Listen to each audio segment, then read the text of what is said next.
Hi, I'm Dave Such. Welcome to my channel where we talk about all things spiritual. Today we're going to do something a little different. I thought I'd do more of a casual talk because I'm getting some questions on emails and online really about the same subject, kind of all the craziness that's going on in the world right now. And there's a lot of people worried. There's a lot of people who seem anxious, and I'm right there with you. I see a lot of craziness going on in the world, and people are asking, what's up? Are we really headed towards a new world of love? Oh, here we got the neighbor's dog coming after us. Anyway, I'm here with my wife. She just got back from Mexico yesterday after 6 weeks down there visiting family, so I'm very happy to be back with her. And we are in my neighborhood in Texas. I live in East Texas, not the desert part of Texas, so lots of green, kind of wooded area. It's sort of tropical, it's subtropical, and we're actually closer to Louisiana than we are to Dallas.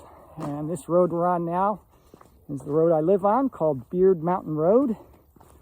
And you know, it's forested, and sometimes we see deer coming by. There's armadillos and foxes and coyotes and all sorts of animals. And it's a wonderful place to live, nice and peaceful, kind of away from the hustle and bustle of the big city. I'm not a fan of the big city. I can always tell when I'm getting closer to the city because the drivers start getting more aggressive and that kind of thing. So we had some rain yesterday. Hopefully the road's not going to get too muddy. But the issue I wanted to talk about today, I'm showing the road because you've all seen my face enough if you've subscribed to my channel. I thought you might want to see a little nature today. And normally I try and edit the videos to make them all professional, but this one's just going to be more casual to talk about this issue. Big issue that's going on. And the issue is this. A lot of near-death experiencers, when they come back from heaven, they say, I was shown, or I was told there's a perfect plan of creation, and it's working itself out in its perfection. Well, when you look around the world today and you survey the world, it sure doesn't seem like it. It seems like everything's falling apart. But nothing could be further from the truth. And I've talked about this on my guest appearances on some of the other channels that I've done. And really what's going on today is we're seeing a lot of darkness coming to the surface. So let's talk a little bit about history and what's been going on in the world. And before we get into that, we need to talk about why. And many of you listening to this already know the answer, and that is consciousness learns through contrast. So without challenge, there's no change. Without pain, there's no gain. And so we, as souls, immortal souls that we are, little facets of God, expressing ourselves as individual human beings, we leave the comfort and the beauty and the indescribable love and bliss of our heavenly home, and we come down here to planet Earth to have an adventure. Now, it's much like I'm doing right now. As you can see from my wife's outfit, it's a little chilly out here right now. It's about 50 degrees. And we're going to be walking, and we might get tired and winded, and our legs might hurt a little bit, and we might get a little cold. My hands are getting cold. I left the comfort of my nice home that's very comfortable with air conditioning and heating and, you know, all the comforts and conveniences of being home.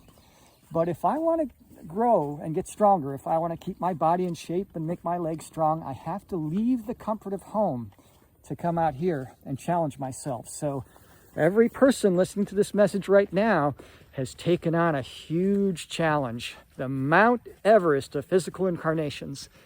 Because if you're here on planet Earth, you've had at least 400 lifetimes. Nobody on planet Earth has had less than 400 lifetimes right now. You're a very advanced soul. Earth is the hardest planet in this galaxy in which to have a life, in which to incarnate into. It is one of the 3 most hardest in the entire universe. Most hardest? See, that was bad English. See, on a normal video, I would have edited that out. Anyway, so we came down here to planet Earth, and we are here as part of a great awakening, as part of a great change. So every child, they go through adolescence and they grow up, and there's a time of change. And it can be scary, and it can be difficult, and it can be exciting, and that's what every person listening to this video has come here to do. You came here to be part of this change, part of this great awakening. So we are experiencing that contrast right now. For thousands and thousands of years, there has been a paradigm.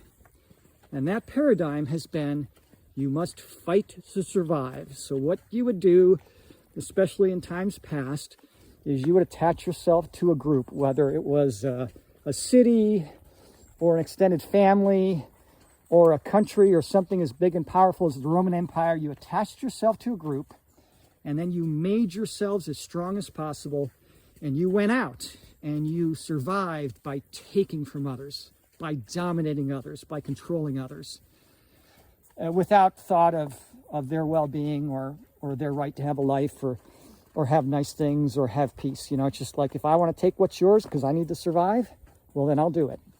And if you didn't do that, the idea was, there's something wrong with you. I mean, you're either going to be a victim or you're going to be a survivor. Which one's it going to be? So that paradigm has been around for many, many thousands of years.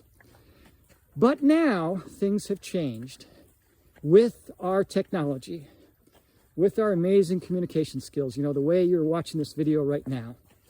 Unimaginable, even 50 years ago when I was a child, that a person with a tiny device in their hand can talk to the rest of the world. With our mass manufacturing and all these things that we have, our computers and our satellites, you know, there's amazing communication. There's a new paradigm, and that new paradigm is, there is enough for everyone. Well, we're still kind of working in the old energy. We're still kind of working in this idea that we've got to take from others. So what we have in the world right now is this corporate government banking oligarchy. And we have the most powerful, those who have fought to get to the top of the pyramid structure of authority and control. It's in every company, every government institution. You know, there's a guy at the top, gives orders down below. Those who have fought to get to the top and gain control, the globalists we'll call them, they are getting more and more aggressive. And we see companies with out of control greed, you know, competing through cheating. You know, you listen to Clark Howard on the radio, and these corporations will do all sorts of things to unfairly separate people from their money. We got scams, we got robberies and killings and stabbings and school shootings. We have politics more divisive than we've ever seen in our lives. I mean, here in the United States, for those who live here, have you ever seen politics so divided? Have you ever seen it so dysfunctional? Well, what we're seeing is all this evil, all this negative behavior, all this dark behavior that for thousands of years was kind of beneath the surface, and now it's all coming to the surface. So the first step in dealing with any problem is recognizing that there is a problem. And we're starting to see all these problems come up to the surface. We're starting to see the dark behavior. Now there's some people who might think right now, oh yeah, it's those Democrats, you know, they're threatening freedom. They're threatening, you know, our future, our happiness. And then there's other people saying, no, it's those Republicans, you know, they're causing the problems. They're threatening freedom. Now, in reality, we all kind of want the same thing. We all want safe neighborhoods and good jobs where we can use our skills and talents to make a meaningful contribution to society, to get paid, to have good lives, to have some luxuries and comforts and conveniences, you know, safe streets, good schools, hospitals. Well, we're all kind of on the same page. And, you know, it's hard for me sometimes because I tend to be a finger pointer. I tend to be judgmental. But really, everybody, at the core of every human being, no matter who we are, is the love of creation. Cryon, channeled by Lee Carroll, he says, even between the nucleus of an atom and the electrons that orbit it, is the love of God and the love of creation. We're a family, and we've just forgotten, and we've gotten into this habit of finger pointing and blaming each other. Who is to blame? I don't know. It's part of the process of growing up. You know, who's to blame when a 2-year-old is throwing a temper tantrum? A 2-year-old himself. You know, I think the people who are easily manipulated and controlled, and that's pretty much all of us, are just as much to blame as the globalists who are doing the controlling and manipulating. And there's good and bad in every person. You don't learn to live in light and love till you've passed through many, many moments of darkness. So here we are. We find ourselves in this chaotic world. Seems like everything's falling apart. Seems like the institutions and the things we depended on that served us so well are just falling apart. And they are. This is our neighbor's house here. It's over 120 years old. And Juan, the guy that lives here, tells me that's the original roof and it still has no leaks. They don't build them like they used to. So this is the top of a very slow sloping mountain. So sometimes you get a nice sunset over here. Anyway, back to our issue. So we're living in a world that looks like it's falling apart. Well, it's all this darkness coming to the surface, and it's going to be dealt with. Now, those of you who have heard my talks online, you've heard me talk about in the future, and people have been shown this, there's going to be corporations competing based on integrity, based on compassion. Look how good we treat our employees and our customers, especially when one is having a problem. Look how careful we are about treating the environment with respect, and we leave no trace. You know, look how fairly we price our products. Well, we don't have that today. I mean, I had a guy come by. I had a couple of these, this big oak tree over here. It's called a post oak. Had about 3 big post oaks that were around the house getting old. Some of the big branches were falling off. So regrettably, I had to have them cut down. And if you do that with a tree, make sure you talk to the tree. You let it know what's coming. I know it seems silly, but they have a consciousness just like us. Let the tree know, I'm sorry, you know, I've got to do this to protect my house and so forth. I didn't want to cut them down, but I kind of had to protect our home. And after I cut them down, there's big stumps there. And I called a local guy and I said, hey, I need to have these stumps removed. You know, I had removed 2 myself and it was just a ton of work. Cutting it with a chainsaw, burning it, chopping with an axe. It just took me forever. And I said, well, I'm going to pay a service to do this 3rd one. So I show him pictures of it. I give him the measurements and he says $500. And I just said, oh, I'm sorry, that's just way out of my budget. And he immediately dropped it to $250. He was trying to suck me for as much money as he could get, you know? He was just trying to make a quick buck. Well, that's screwing each other over, stealing from each other, you know, taking as much as you can without thinking about the other person. That's going to be part of the past. There's a very good movie online called 2012, New Beginnings. And it's about the time after 2012, because in the future, this time we're in now, especially the time before 2012, is going to be referred to as the barbaric age, when we fought each other, and we went to war and did things like that.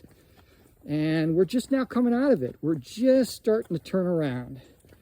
And the consciousness of a worldwide culture is not like a hockey skater, okay? Doesn't turn on a dime. It's more like a cruise ship. It's going to be a slow, long process to turn around. And we're just starting to see that, hey, we're headed towards an iceberg up there. We got to turn this cruise ship around. Now, we're not going to hit the iceberg. I know there's people, religious people, who see Revelation and they say, oh, it's going to happen. The world's going to be self-destructing.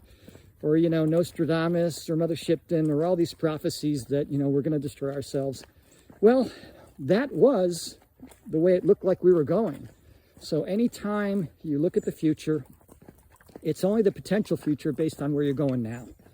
So I'm walking down this road, and you can say, well, if I keep walking for another hour, I'll hit the 327 down there. Well, what if I stop? What if I turn around?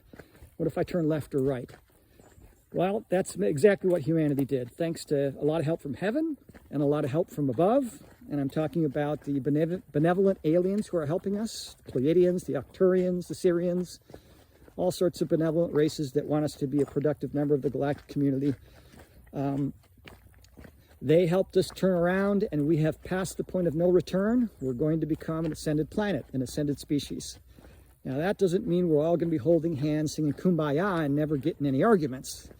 We're going to be like a family that loves each other. Yes, the brothers and sisters may get mad at each other. They may even get so angry that, you know, hey, I'm not talking to you for a while. But they're not going to pick up guns and knives and start fighting each other.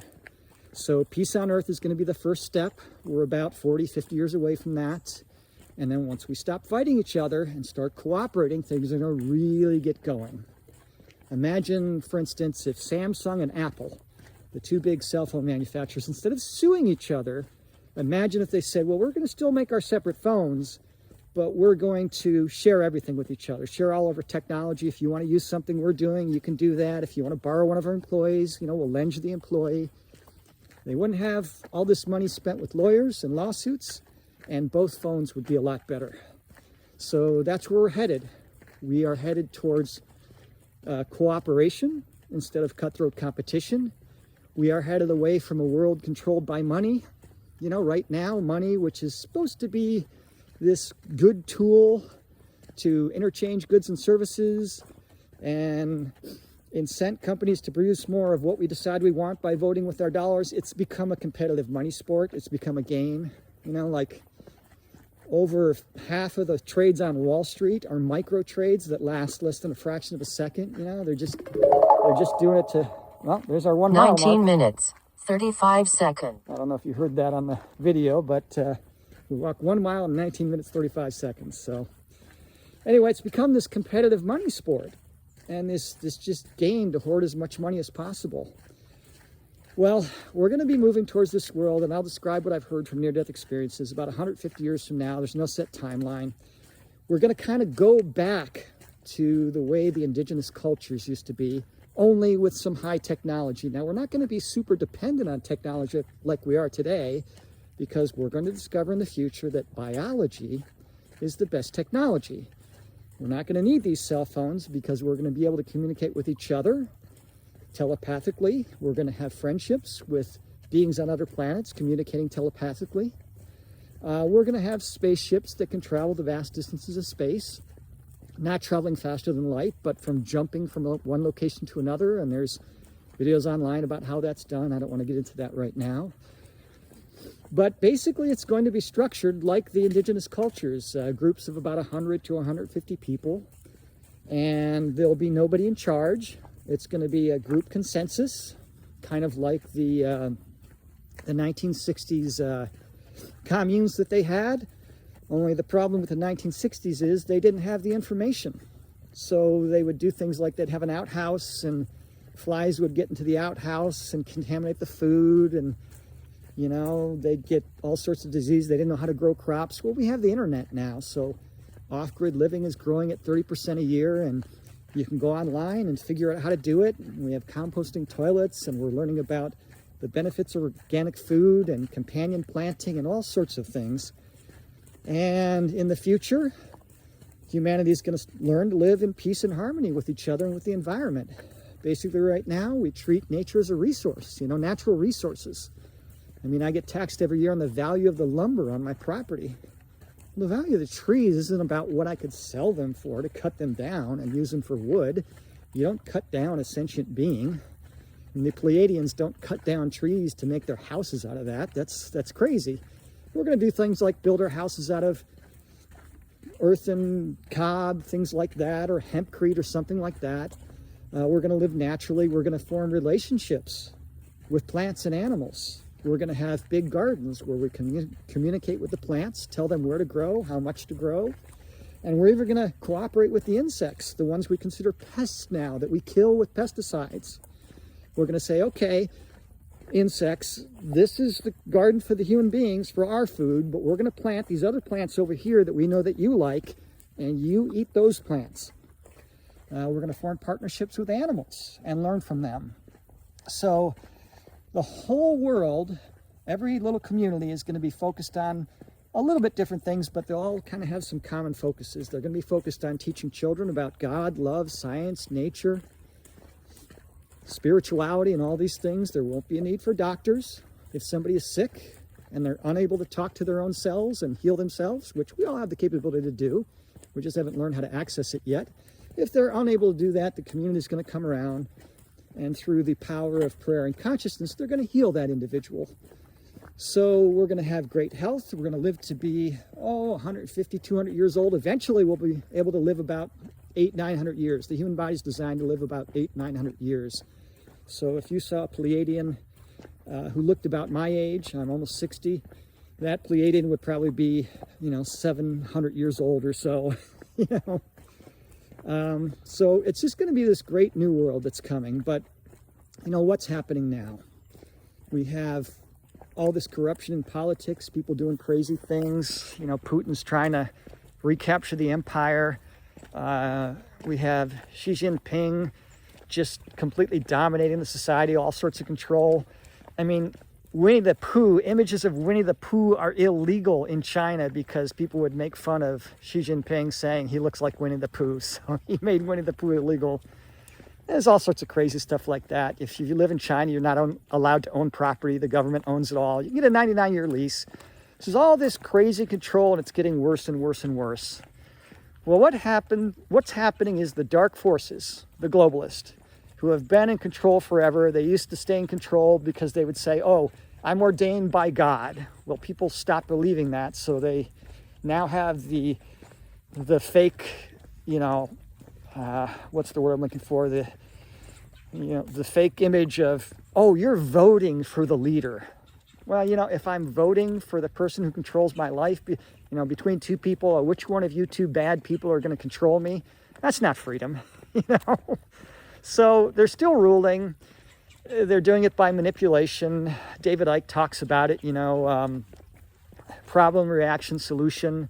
They create a problem, people react, and the reaction is always, well, we need the government to step in and do something.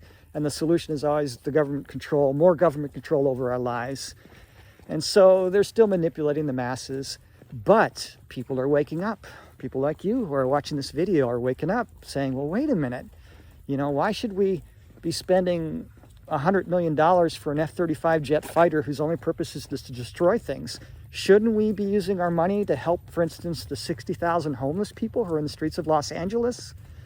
We have this diversity, equity, inclusion. Well, the people that most need to be included, I don't know if DEI is a good thing or a bad thing. I really don't know much about it, but it's not helping the people who most need to be included. We're all connected. We're more connected than separate. Now, down here on planet Earth, we have the illusion of separateness, but it's just an illusion. And so when we wake up to the fact that when you help one individual, you help the whole because we're all connected. And when you harm one individual, you harm the whole because we're all connected. We're not going to let things like that happen. Hundreds, thousands of homeless people in the streets, suffering, nobody to help them, lost, they don't know what to do. They're taking drugs because that's the only way they can feel good for a short while. And mental illness has become an epidemic. Loneliness has become an epidemic. The Dalai Lama said, most mental illness is caused by a long-term lack of love, lack of compassion. Well, we're starting to wake up now. We're just like the wife who is being abused by the alcoholic husband, and the abuse is getting worse and worse and worse. And finally she says, that's enough. I'm leaving. I've got to make a change. And the globalists are abusing us. The powers that be are abusing us more and more and more. And as it gets worse, it's not quite bad enough yet, but as it gets worse, more and more people are going to wake up and say, this is enough. And people are going to start disconnecting. They're going to start saying, I'm sorry, I'm not obeying your rules and your laws anymore. You're going to see more people living off grid saying, I don't need the government to provide for me. And now lots of people think, as these institutions that fall apart, that have served us for so long, corporations, governments, banking, as they fall apart, the people that are going to really do well are these super wealthy who are building underground bunkers with huge food stores and all that. No, they are not going to be the ones that thrive. The ones that thrive are going to be the people who form communities, who start cooperating, who start working with each other instead of against each other. And we're seeing the beginnings of that right now. The Mandragon Corporation, which is one of the 100 largest corporations in the world, it's a co-op. It's owned by the employees and the customers. We're seeing farmers markets start to come up. We're seeing words like locally grown, locally sourced. That wasn't a thing 50 years ago when I was a kid. We're seeing a return to natural things. More and more people are vegans. Now, I'm not saying it's bad to eat meat. Some people's biology need it right now. But as we evolve, we're going to eventually get away from eating meat. And that's going to happen. So it's going to be the communities that cooperate and start really forming examples of the power of cooperation. And I'm seeing it right here in this neighborhood. I've got a neighbor here that's got chickens, and I've got a neighbor down that way who's got goats. And when we had lots of zucchini in our garden this year, we shared it with our neighbors. We're starting to see the beginnings of it. And it's really going to be those communities that start cooperating that start forming small communities that are going to be leading us into this new world of love. Now, I can't tell you how all the changes are going to happen, but I think the most important part about all of this, what do you do when you're in this world and you're subject to these powers that be that are abusing and controlling us? I mean, look at the way things are done. You work hard for your money, and what do? They tax you on the money you earn. Then when you go to spend it, there's sales tax. They tax it when you spend it. And then if you buy things like a house or a car, they tax you every year just for having it, So what do you do when, quote unquote, the man is working against you and you're trying to survive? Well, guess what? You're a lot stronger than you think. You've had many lifetimes, not just on Earth, but on other planets, and you've been through a lot. You've lived through wars and famines and, things that were a lot worse than COVID. I mean, the Black Plague back in the 1500s, I think it was, wiped out half the population of Europe. I mean, you've survived through things like that. If you're listening to this video and you're over 20 years old, you survived the world financial crisis of 2008. You've survived COVID, and you're doing fine. I mean, take a step back and look at yourself. Do you got clothes on your back? Do you have a roof over your head? Do you have food to eat, water to drink? Do you have access to some medical care? You got your basic necessities. You're doing great. Now, some people might be struggling. About a third of the world struggles with meeting their basic necessities on a regular basis. But most of us are doing pretty good. Most of us are doing a lot better than we did in lifetimes, of 1,000 years ago. I mean, 1,000 years ago, if winter was coming up, you were worried about, did we store enough food to survive the winter? I mean, that was a yearly thing. Are we going to make it this year? And some people didn't. But I mean, even those who expire and quote unquote don't make it, you wake up from the dream and you go back home and you're back in your beautiful heavenly home and you just come back and do it again. So, I'm kind of right there with you. I sometimes get in that trap of looking at how crazy the world is and all the corruption and greed and horrible things people are doing to each other. And I tend to point my finger and judge others. Well, we came here to experience duality, the fear-love duality. And some of us have lived through many moments and lifetimes of darkness. And when you've lived through many moments and lifetimes of darkness and you spent your time being the evil character, you learn the beauty of love and compassion.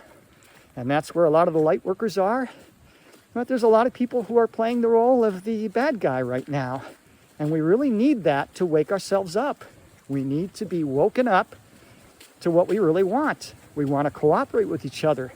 We don't want to fight each other. We don't want division. We don't want chaos. We don't want famine. We don't want war. And we are all waking up to that, and we're learning by example. This is a nice natural creek that runs through our neighbor's property here. There's another one back there. I always figured, if there's some sort of disaster where there's not enough food and water, this is going to be a pretty safe neighborhood. We got lots of farmers here, and lots of ranchers, lots of cows. I think we're going to be set. Oh boy, it's getting muddy through here. So, what can you do when you're living in the crazy world where if you have your basic necessities met, the first thing is to show gratitude. Gratitude is an extremely powerful energy. It's a magnet and a generator of the thing that you're grateful for. So, maybe somebody is in charge of your country right now that you don't like. Just forget all that. It's not going to be long before they're gone and some other crazy person's going to be in charge and they're going to do things differently and create a whole nother set of problems, So if you're meeting your basic necessities, just keep doing what you're doing. The president changes. You go to work, you earn a paycheck, maybe you work for yourself like I do, and you buy your food, you take care of yourself, and no matter how many times the president changes hands or what the government's doing, you're going to continue to care for yourself. And yeah, it can be burdensome, the rules and regulations and all the garbage they put on us, but human beings are so strong to keep doing it. So the first thing is show gratitude for what you do have. Wake up in the morning, you say, thank you, Father, for another day. Thank you that I have food to eat today and clothes to wear and a roof over my head. And the more you're grateful for that, the more abundance of your necessities you're going to have. The next thing is you got to shrink your world. And I talked about this on some of the channels I've been a guest on. You really got to shrink your world.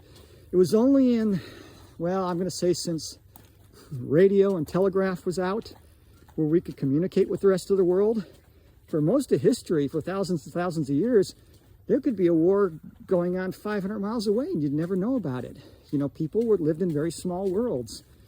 The human consciousness was not meant to take on the chaos and drama and suffering and negativity of the entire planet. And if you're serious about evolving, if you're serious about raising your consciousness, becoming a spiritual person, this is advice from a Pleiadian. Pleiadian channel gave this advice. She said, disconnect yourself from the frequency of chaos and drama and busyness. You know, use social media only to connect with your friends or watch positive stuff. Turn off the news. Human consciousness is not meant to take on all that negativity, and the news only reports negative stuff. They're not reporting the positive things going on in the world. They're not reporting the people that are regreening deserts, bringing back old technologies to bring forest where there's deserts. They're not talking about the kids in the Middle East, the Jews and the Muslims who are getting together and they're saying, well, wait a minute, I don't think I want to hate this other group just because our parents didn't get along or our grandparents hated each other. Why should we hate each other? You know, that's in the past. News isn't showing this stuff. So if you're going to watch the news, watch the Good News Network. Or there's a YouTube channel about faith in humanity restored. Watch the positive stuff. Stay positive. Because we are great creator gods. And I have a video on my YouTube channel about the law of attraction. When we start focusing on the positive stuff, it's going to draw more of that to us. So that's number 2. Shrink your world. Pay attention to the people you come in contact with every day. Do your best to be loving and kind to them, especially to enemies, especially the ones where our ego judges they don't deserve our kindness and compassion. That's the one I struggle with, you know. Driver cuts you off on the road so bad you got to slam on your brakes and everything in the back seat comes to the front seat. I tend to let out a string of 4-letter words, but the times where I could say, oh, well, thank God nothing happened. And yeah, I've been that impatient myself and done stuff like that. You know, I understand. That's the way to react to it, to just let it go. Hello. How you doing?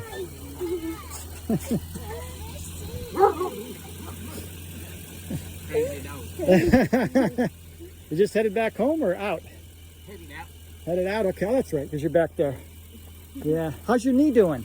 My knee, I go to the doctor tomorrow and Oh, okay.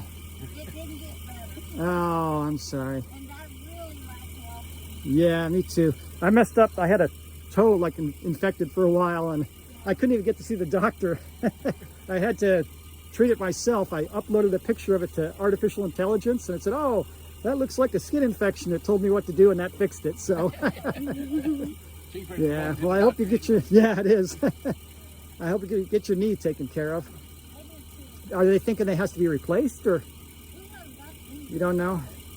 I've been there once. He said you got to keep going. That's been hurting. Come back. Yeah. And that was in December.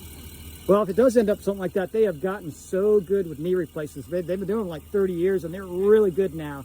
The materials are great. You get one replacement and you're walking again. It's the people I've known have done it. They're so happy. It happened just like that. I spent probably 10 hours cleaning out the cotton shed one day. Oh, and that did it. Yeah. Yeah.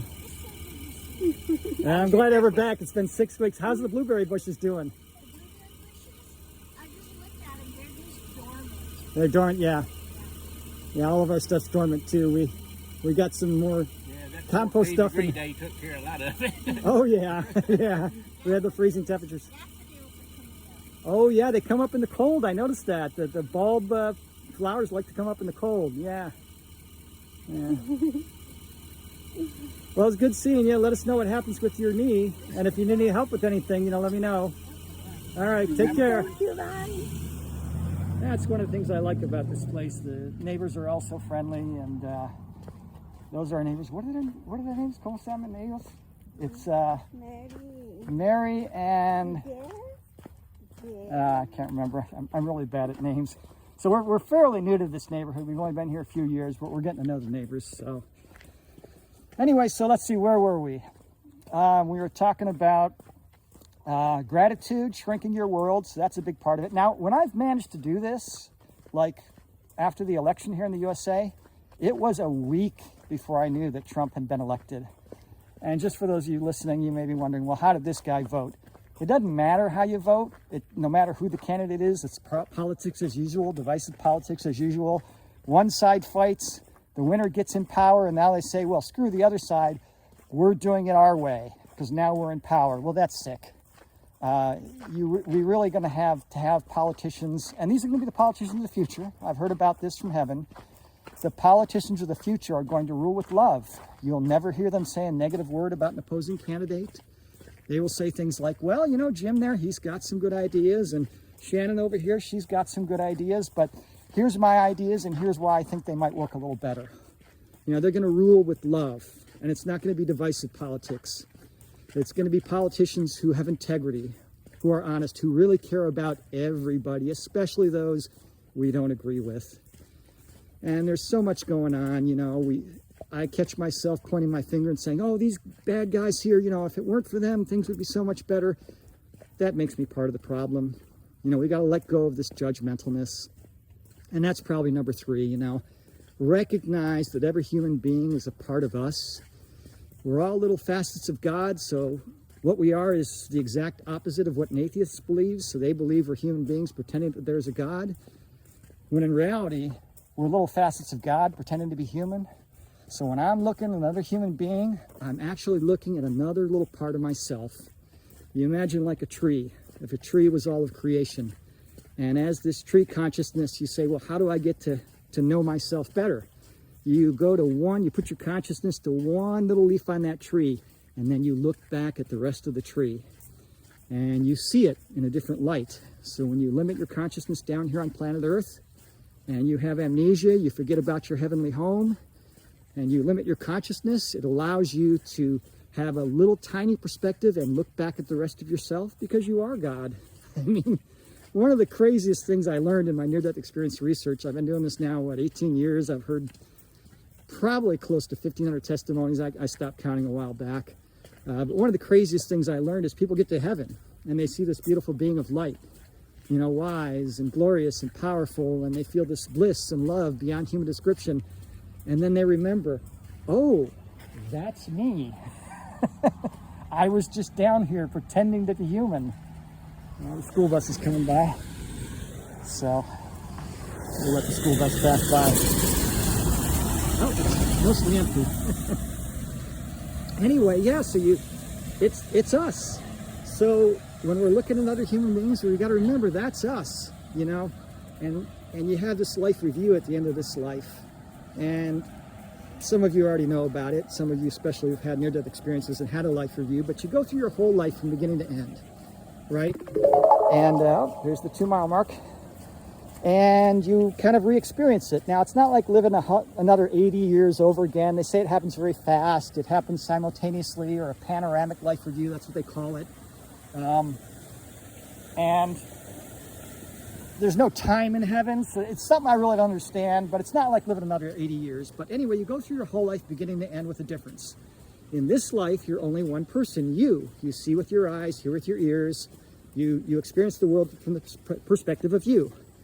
In your life review, you literally become every person you've ever interacted with, and sometimes even plants and animals.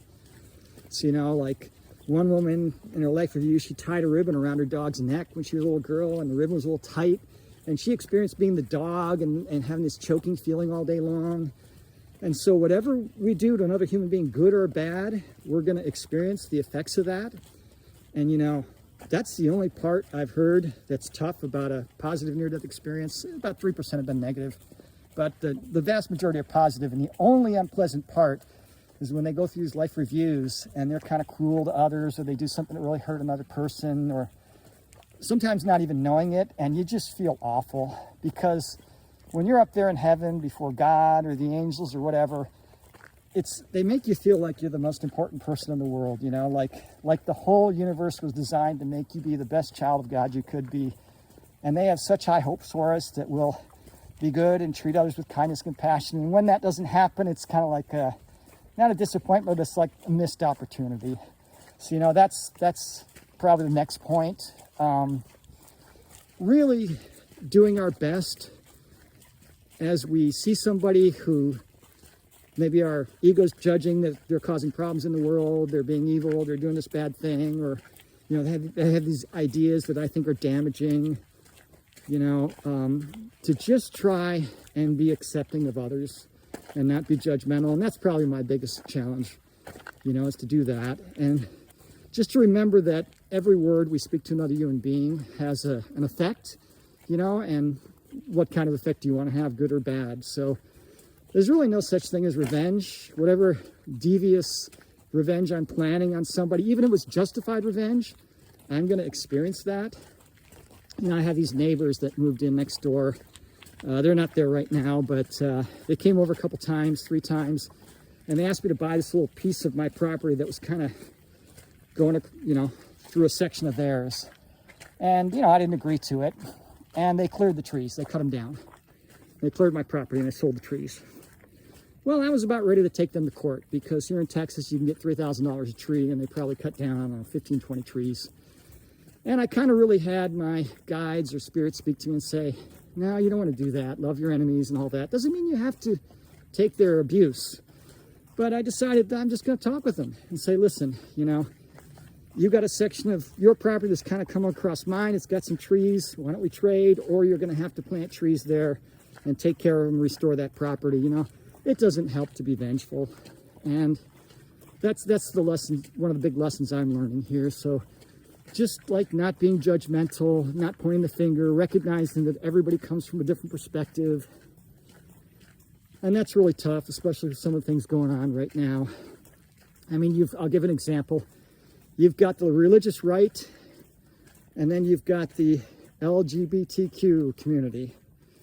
Well, there's going to always be people who feel like they're in the wrong body, because the way it works with incarnations is you incarnate successive lifetimes in the same sex so you can get used to being that sex, and then you'll change over and say, okay, I've lived, you know, 10, 15 lifetimes in a row being a man. I want to try it as a woman. And your first 1 or 2 lifetimes, you're going to feel like a person trapped in the wrong body. And we just need to have some understanding of what they're going through, you know. And then there's the issue of kids having sex changes very young and stuff like that. Well, you know, I don't know if that's a good thing. It probably isn't. I mean, if it was like Star Trek and you could just put them in a transporter and then just convert them to the opposite sex, and if they change their mind later, you could put them back with no harm done, it'd be okay. But, you know, the religious right needs to understand these guys are going through something. I mean, so I'm a man, I'm a straight man, and I imagine, well, what if I woke up tomorrow and I was in a woman's body, but I still feel like me? I'm still attracted to women, I still, you know, I'm not attracted to men. What would I do? And that's what these guys are facing. So, you know, we need to have, the religious right needs to have compassion for these guys. And the LGBT community or the woke or whatever, when they're looking at the religious right saying, oh, you know, these guys, they're in these religions and they're teaching all this crazy stuff. And, you know, people, I've heard Christians say, oh, if you don't accept Jesus, you're going to hell. It's like, well, these guys really believe that. And their religion, even if it has mistaken doctrines and beliefs, in general, it's helping them be better people. I had a discussion with a family member of mine who's sort of an atheist, and she was saying, oh, Christians, you know, people think Christianity is a good thing, and it's oppression, blah, blah, blah. I'm like, really? You really believe that? What if you're in a bad area of town? You got to walk to your car 10 blocks, and it's a scary, bad area. There's lots of bad dudes walking around, and you see 3 guys coming towards you. You're a woman by yourself, and these 3 guys are coming towards you, and they look like ex-cons. They're all tattooed up. They got piercings. They're dressed like, you know, Hell's Angels, and you're scared. And now they get closer, and you see that they're carrying Bibles, and they're talking about the Bible study they just come from. Are you relieved a little bit? Yeah. So we know that a religion, if it's used properly, can help make a person better, you know. Respect their beliefs. They really believe that. And I don't think Christians are bad people. I think they're good people. I used to be one myself. And all the world's major religions focus on brotherly love, charity for the impoverished, kindness, compassion, gentleness, forgiveness, self-control. You know, and there's bad people in every religion. But we need to stop pointing the finger and judging others. And I got to tell you, I'm as guilty as everybody else. Some people, sometimes they see me online giving these talks about spirituality, and they think I'm a saint. And it's like, no. Just because I know this stuff doesn't help me to implement in my life. I mean, I'm just as bad as the next guy, you know. I'm just as judgmental. I can lose my temper. I can be mean. I can be selfish. And I guess that's another thing, you know. When we make mistakes or treat others badly, we always want a second chance. We want to be forgiven. We want a second chance. So let's do that for other people, you know. Let's cut people some slack. Let's cut ourselves and other people a lot of slack, because we're a family and everybody sometimes wants a second chance. Everybody admits they've made some mistakes, and I've made some doozies in my lifetime. Let me tell you. I mean, I'm a little afraid about parts of my life review because I've done some vengeful things, and it doesn't matter though. Heaven doesn't judge us. So, you know, they kind of say it's like all for the learning. I remember one guy's going through his life review, and there was one point where he saved the life of this woman, and he says to God, well, that was a good thing. And God said, well, in the big scheme of things, it was neither good nor bad. It's just a lesson to be learned. There was another time where he stole these Coke bottles from his neighbor's garage. Back in the day, you could return the glass Coke bottles. They would recycle them, refill them with soda, sell them in the stores, and you could get like one 16-ounce glass bottle of Coke for turning in 2 old ones. So he stole the bottles from the neighbor's garage, and he used the money to go buy candy. And he says, oh, that was bad. And God says, well, it was neither good nor bad. It was just a lesson for the learning. So a good analogy would be like this. You watch a play and go to this live play, and there's actors on stage. And the play wouldn't be interesting unless there was a good guy and a bad guy, right? Well, at the end of the play, when the actors come out and take a bow, does everybody boo the actor who played the bad guy and say, hey, police, come and arrest him. He was a killer. No. Both actors are praised. The one who plays the good guy and the bad guy, both are praised. And we're all playing our part here. And it would not be a fear-love duality. It would not be challenging unless there was evil and darkness in the world. Now, when we become an ascended species, it's going to be another planet that takes on that role and does the fear-love duality, and we will learn from them. But we're the ones right now that have this, and it's necessary. It's part of the advancement of consciousness. I have heard from near-death experiencers that if it were not for souls incarnating into physical lifetimes, the bubble of love of heaven could not continue to exist and grow. We are a critical part of the engine of growth of God, and there is no judgment from heaven, even for those acting out in darkness and doing the worst of things.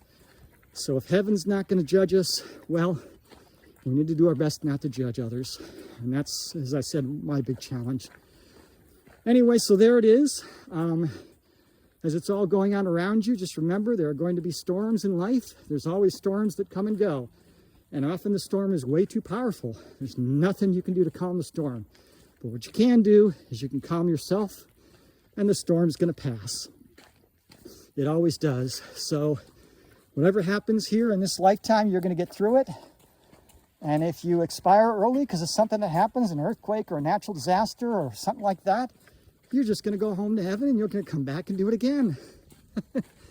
And don't worry, you're going to be here for the grand finale. Many souls have been working on this planet for many years to help this planet ascend. We're finally getting to the point where it's turning around, and we're going to make it. And it's an exciting time. And if you leave this world before the new world of love arrives, don't worry, you'll be back. And you'll be back in a new, healthier body, and you're young again. And you're going to have remembrance of previous lifetimes. We're in a different energy, where the veil is thinner, and we're more connected to the divine, to our intuition, to our psychic abilities. And so It is a wonderful game to be a part of. And you, the kind of people who would listen to a channel like this, you are the ones in the room who are there to shed the light, to be the light in a dark world, to be the ones that maintain their calm when everybody else is freaking out. You wanted to be here during this time. You fought to be here during this time. Having a life on earth is such a huge jump in consciousness, such a huge growth in a short period of time, that so many souls want to come here. And for every 100 souls that are qualified to come here and want to come here, there's only one body for every 100 souls. So it's a privilege to be here. And sometimes I have to remind myself of that. And I used to go to this event called Burning Man when I was younger. And Earth is a lot like Burning Man. It's this big art and music festival in the desert. And you can't buy or sell anything. The only thing sold there is coffee and ice. And they have some porta potties. And you got to bring all your food in. You got to take everything out and put in your trash. And you're part of this community on this big dry lake bed in Nevada. And it's a harsh environment. Sometimes there's dust storms, 80-mile-an-hour winds. Sometimes it rained a couple years ago. Some of you saw that on the news. It was all muddy. And it's a tough environment, but you learn so much. You learn so much being a community where there's restaurants and bars and bike repair shops and all sorts of entertainment. And it's all free because everybody's giving out of love. But it's a tough environment. And you get done with it. And a very common thing is to say, wow, that was a great experience. I learned so much. I had so much fun, but it was also miserable at times. I'm never doing that again. And then about 6 months later, you go, I got to go back to Burning Man. And that's how Earth is. It's tough. We come down here and we suffer. We feel physical pain. We're in these fragile bodies. We forget our heavenly home. We were afraid to die, some of us, because we don't remember that we're immortal parts of God that can never extinguish. And we have all these scary, horrible experiences, but it's also an amazing experience, and we learn so much. And that's very common, to get to heaven and say, wow, that was a really tough, miserable, difficult life, but it was also awesome, and I had some wonderful, amazing, joyful moments, and I learned so much, and I grew so much. I got to do that again. So let's be grateful that we're here. Let's be grateful that we're here on planet Earth to be the light in the darkness, to be kind when everyone else is being cruel, to hold integrity when everybody else is scamming and screwing each other over. And the more we focus on the positive, the more we shut out the negativity of the world and turn our backs to the craziness of politics and the dysfunctional banking system and the corporate greed, the more we turn our backs to the division and the hatred, and the more we embrace love and friendship and community, the faster we're going to get to the new world of love.